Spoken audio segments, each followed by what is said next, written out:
Friends, ಎಲ್ಲರಿಗೂ ನಮಸ್ಕಾರ. ಇವಾಗ ನಾವು ಪಾರ್ಟ್ 4 ನ ಕಂಟಿನ್ಯೂ ಮಾಡೋಣ ಬನ್ನಿ. ಓಕೆ, ಈ ಪಾರ್ಟ್ 1, ಪಾರ್ಟ್ 2, ಪಾರ್ಟ್ 3 ಇವೆಲ್ಲ ಆಲ್ರೆಡಿ ಅಪ್ಲೋಡ್ ಅನ್ನೋದು ಆಗಿದೆ.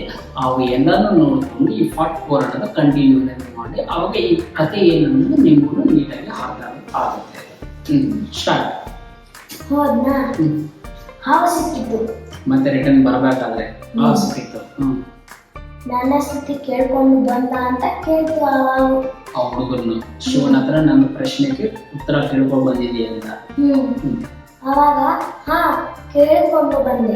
ನಿನ್ನ ತಲೆ ಮೇಲೆ ರತ್ನ ಇದಲ್ಲ, ರತ್ನವನ್ನು ಒಬ್ಬ ಯೋಗಿಯರಿಗೆ ದಾನ ಮಾಡಿದರೆ ನಿನ್ನ ಸ್ಥಿತಿ ನಾರ್ಮಲ್ಲಾಗತ್ತೆ. ಅವಾಗ ಏನ್ ಮಾಡ್ತಾವ? ನಿನ್ನಂತ ಯೋಗಿ ಎಲ್ಲಿ ಸಿಗ್ತಾರೆ, ತಗೋ ನನ್ನ ತಲೆ ಮೇಲಿನ ರತ್ನ ಅಂತ ಹುಡುಗನ್ ಕೊಟ್ಬಿಡ್ತು. ಆ ತಲೆ ಮೇಲೆ ಇರೋ ರತ್ನ ಹುಡುಗನ್ ಕೊಟ್ಬಿಡ್ತು. ಆಗ ಆ ಸ್ಥಿತಿ ನಾರ್ಮಲ್ ಆಗೋಯ್ತು.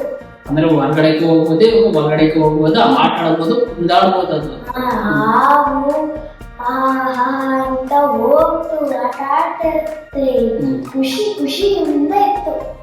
ಆಗ ಅನ್ನೋದು ನಾರ್ಮಲ್ ಆಯ್ತು. ಈ ಹುಡುಗನಿಗೆ ರತ್ನಗಳಂತೂ ಸಿಕ್ತು ಕೈಗೆ.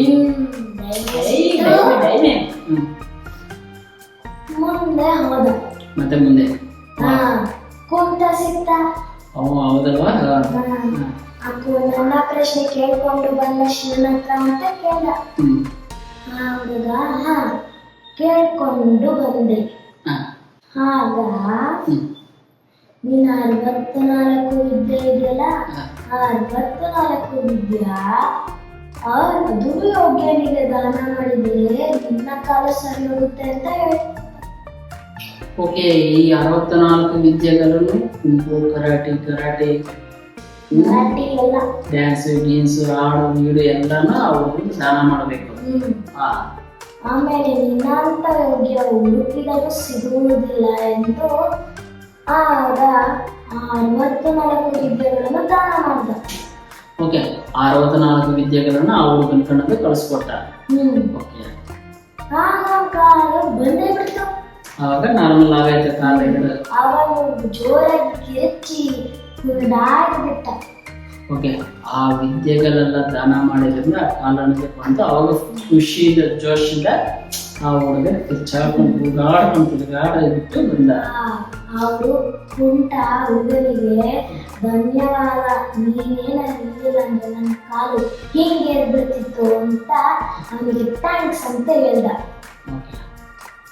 ಅವನು ಪರವಾಗಿಲ್ಲ ಅಂತ ಅಂದು ಮುಂದೆ ಹೊರಟ.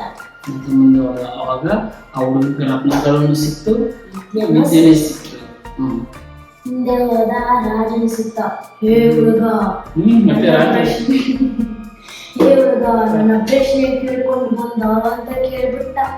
ಅವನು ಭಯದಿಂದ ಕೇಳ್ಕೊಂಡು ಬಂದೆ ನಾನು. ನಿನ್ನ ಮಗಳಿದ್ದಳಲ್ಲ, ಅವಳನ್ನು ಒಬ್ಬ ಯೋಗ್ಯನಿಗೆ ಮದುವೆ ಮಾಡಿದ್ದರೆ ನಿನ್ನ ಕೆರೆ ತುಂಬಿ ತೊಡಗುತ್ತಂತೆ. ಸೂಪರ್. ಆಮೇಲೆ ರಾಜನು ಯೋಚನೆ ಮಾಡಿದ, ಇವನಿಗೆ ಕೊಟ್ಟು ಮದುವೆ ಮಾಡಿದ್ರೆ ನನ್ನ ಕೆರೆ ತುಂಬುತ್ತೆ ಅಂತ. ನನ್ನ ಪ್ರಾಬ್ಲಮ್ ಸಾಲ್ವ್ ಆಗುತ್ತೆ. ಆಗ ನೀನು ಯಾವ ದೇಶದಲ್ಲಿ ಹುಡುಕೋದು ಸಿಗೋದಿಲ್ಲ, ನಿನ್ನಂತ ಯೋಗ್ಯ ಅಂತ ಕರ್ಕೊಂಡು 28 ರಾಜ್ಯ ಎಲ್ಲಾರನ್ನು ಕರೆದು ಅಂತ ಮದುವೆ ಮಾಡಿದ. ಸುತ್ತಮುತ್ತ ಇರೋ ಊರುಗಳಿಗೆ, ರಾಜ್ಯಗಳಿಗೆಲ್ಲ ತಿಳಿಸಿ ಮದುವೆ ಆಗಾಯ್ತು. ಮಾರನೇ ದಿನ ನದಿ ಎಲ್ಲ 24 ಎಲ್ಲದಕ್ಕೂ ನೀರು ಬಂದೇ ಬಿತ್ತು. 28 ಊರು, 24 ಊರುಗಳಿಗೆಲ್ಲ ಮಳೆ ಆಗಿ ನೀರೆಲ್ಲ ತುಂಬಿತು. ಹುಡುಗಿನೂ ಸಿಕ್ಕಿದಳು, ವಿದ್ಯಾ ಸಿಕ್ಕಿತು, ರತ್ನನೂ ಸಿಕ್ತು. ಇನ್ನೇನು ಈ ಹುಡುಗನಿಗೆ ಒಂದೇ ಕ್ವಶನ್ ಇರೋದ. ಅದನ್ನು ಪಾರ್ಟ್ 5 ಅಲ್ಲಿ ಹೇಳ್ತೀನಿ ಫ್ರೆಂಡ್ಸ್. ಮತ್ತೆ ಪಾರ್ಟ್ 5ಗೋಸ್ಕರ ವೇಟ್ ಮಾಡೋಣ. ಓಕೆ, ಮತ್ತೆ ನಾಳೆ ಪಾರ್ಟ್ 5 ಅನ್ನೋದು ಅಪ್ಲೋಡ್ ಮಾಡೋಣ. ಮಾಡಿರ್ತೀವಿ. ಆದರೆ ಈ ವಿಡಿಯೋಗಳು ಇಷ್ಟ ಆಗಿದ್ರೆ ಒಂದು ಲೈಕ್ ಮಾಡ್ಕೊಂಡು ಹಾಗೆ ನಮ್ಮ ಚಾನಲ್ ಸಬ್ಸ್ಕ್ರೈಬ್ ಮಾಡ್ಕೊಂಡು ಫಾಲೋ ಅನ್ನೋದು ಆಗ್ತಾ ಇರಿ. ಮತ್ತೆ ಪಾರ್ಟ್ 5 ನಾಳೆಗೆ ಕಂಟಿನ್ಯೂ ಮಾಡ್ತೀವಿ. ಓಕೆ, ಬಾಯ್.